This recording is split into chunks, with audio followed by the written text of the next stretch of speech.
Unless you've been living under the proverbial rock, you've heard about the ALS Ice Bucket Challenge, which is a really, really cool idea for a really great cause.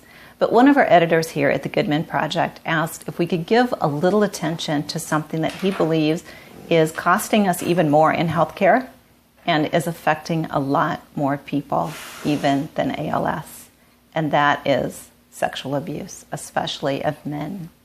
Statistics show that over 60% of women and about 25%, a little under 25% of men report that they have been subjected to sexual abuse. That's a lot of people, and frankly, I doubt those statistics tell the full story, because I know how many people say privately to me, yes, me too, and they've never told anyone else. They sure weren't going to tell someone taking a census. So we can pretty much assume that those statistics don't report all the stories.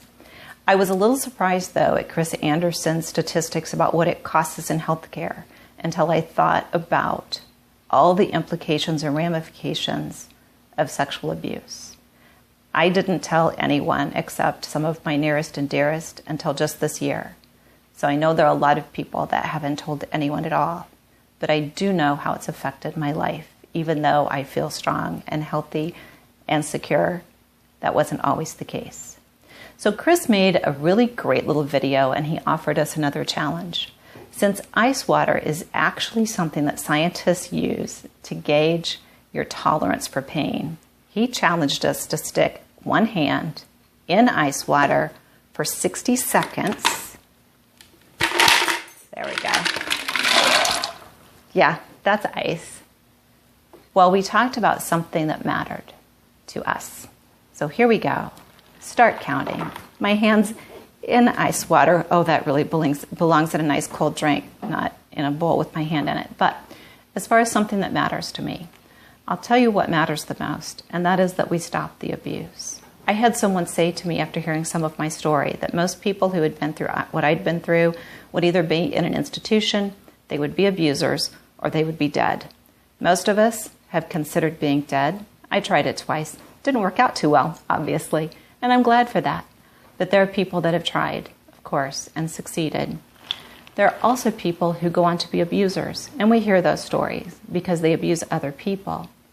But most of us don't abuse other people. We abuse ourselves. We abuse substances. We abuse food. We assume that we have to work harder to be worth as much as anyone else. We put ourselves through all kinds of pain and trauma just to try to move through the pain that we went through at some point when somebody acting out of their own pain did something to us that was wrong. So what matters to me is that we stop that we stop first abusing ourselves so that we can stop abusing other people. My challenge to each of you, whether you've been at the receiving end of sexual abuse, verbal abuse, emotional abuse, physical abuse, whether you've ever abused another person or whether you've only abused yourself, is that you take the next 60 seconds and you say, this is where it stops. Because pain is a choice. You don't have to tolerate it, and you don't have to pass it on. Chris asked that we call a few friends out and ask them to take this challenge. I'm not enjoying this very much, so I'm not going to ask anybody to do it. I'm just going to ask each of you to make a choice right now to stop the pain. Okay, because yeah, ice water really hurts, but not as much as what we put ourselves through trying to heal from sexual abuse. I'm Dixie Gillespie. I'm a contributor and editor for the Goodman Project, and I want to say a big thank you to Chris for making us aware of all the effects of the pain of sexual abuse.